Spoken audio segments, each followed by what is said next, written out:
15,000 টাকার মধ্যে আগের ভিডিওতে আমি আপনাদের 5টি ফোন দেখিয়েছিলাম, কিন্তু ওই 5টি ফোনই একমাত্র অপশন নয়। এই বাজেটে আরও কিছু ফোন রয়েছে যেগুলো অনেকেই মিস করেন। তাই আজকের ভিডিওতে মাত্র 3টি সেরা ফোন নিয়ে কথা বলবো। আর ভিডিও শেষে বলবো এই 3টির মধ্যে কোন ফোনটা আমার কাছে সবচেয়ে বেশি ভ্যালু ফর মানি। চলুন শুরু করা যাক। 3 নম্বরে ভিভো Y05। 3 নম্বরে রয়েছে ভিভো Y05। যারা খুব বেশি হেভি গেমিং করেন না, কিন্তু প্রতিদিন Facebook, YouTube, TikTok, Messenger, browsing এবং সাধারণ কাজের জন্য একটি নির্ভরযোগ্য ফোন চান, তাদের জন্য এই ফোনটি দেখতে পারেন।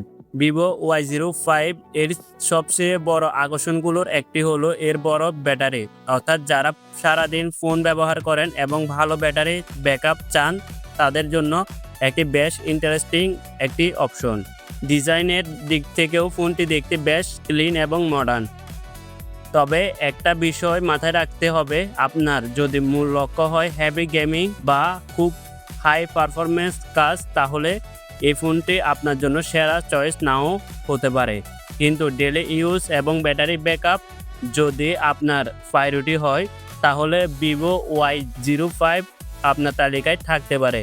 2 নম্বরে ইনফিনিক্স হট 17। এবার আসি 2 নম্বরে ইনফিনিক্স হট 17। এই ফোনটি বিশেষ করে তাদের জন্য ভালো রাখতে পারে যারা ফোনে ইউটিউব, ফেসবুক, টিকটক, ব্রাউজিং এবং এন্টারটেনমেন্ট বেশি করেন। এর বড় ডিসপ্লে এর কারণে ভিডিও দেখা এবং সোশ্যাল মিডিয়া ব্যবহার করা বেশ কমফোর্টেবল হতে পারে। আর ডিসপ্লে এর স্মুথনেস দৈনন্দিন স্ক্রলিং এর অভিজ্ঞতাকে আরও বেশি ভালো করতে পারে। এর পাশাপাশি ব্যাটারি ব্যাকআপ এর দিক থেকেও ফোনটি আকর্ষণীয়। অর্থাৎ আপনি যদি এমন একটি ফোন চান যেখানে বড় স্ক্রিন, ভালো ব্যাটারি এবং এভরিডে পারফরমেন্স, এই 3টি বিষয় গুরুত্বপূর্ণ, তাহলে ইনফিনিক্স হট 17 দেখতে পারেন। তবে এখানেও একই কথা, শুধু স্পেসিফিকেশন দেখে ফোন কিনবেন না, আপনি ফোনটি কি কাজে ব্যবহার করেন সেটাই সবচেয়ে গুরুত্বপূর্ণ। 1 নম্বরে রিয়েলমি C85। আর এবার আসি আজকের তালিকার 1 নম্বরে রিয়েলমি C85। এই ফোনটিকে 1 নম্বরে রাখার কারণ হচ্ছে এই ফোনের মধ্যে সকল পারফরমেন্স একসাথে করা যাবে। কারণ একটা ফোনে শুধু ভালো ক্যামেরা থাকলে হবে না এবং বড় ব্যাটারি থাকলেও চলবে না।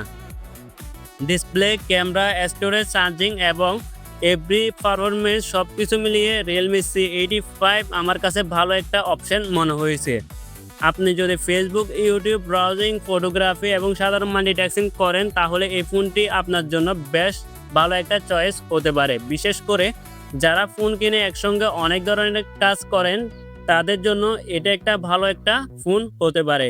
ক্যামেরার দিক থেকেও সাধারণ ফটোগ্রাফি এবং সোশ্যাল মিডিয়ার কন্টেন্ট এর জন্য ফোনটি ব্যবহার করা যেতে পারে। আর ফাস্ট চার্জিং থাকায় ফোনের ব্যাটারি শেষ হয়ে গেলে দ্রুত চার্জ করে আবার কাজে ফিরে যাওয়া সুবিধাজনক। তাই এই 3টি ফোনের মধ্যে সবকিছু মিলিয়ে আমার ভ্যালু ফর মানি পিক হচ্ছে রিয়েলমি C85। তাহলে শেষ পর্যন্ত 3টি ফোনের মধ্যে কোন ফোনটা কার জন্য? ব্যাটারি এবং সাধারণ ডেলি ইউজ বেশি গুরুত্বপূর্ণ হলে ভিভো Y05 দেখতে পারেন। বড় ডিসপ্লে, এন্টারটেনমেন্ট এবং সোশ্যাল মিডিয়া বেশি ব্যবহার করলে ইনফিনিক্স হট 17 দেখতে পারেন। আর আপনি যদি ডিসপ্লে, ক্যামেরা, স্টোরেজ, চার্জিং এবং ওভারঅল ব্যালেন্স এক্সপিরিয়েন্স চান, তাহলে আমার পছন্দ হচ্ছে রিয়েলমি C85। তবে ফোন কেনার আগে অবশ্যই আপনার এলাকার বর্তমান দাম যাচাই করে অফিসিয়াল অ্যাপ থেকে ফোন কেনা ভালো হবে। আর আপনার কাছে 3টি ফোনের মধ্যে কোন ফোনটা খুব ভালো লেগেছে সেটা অবশ্যই কমেন্ট বক্সে জানাবেন।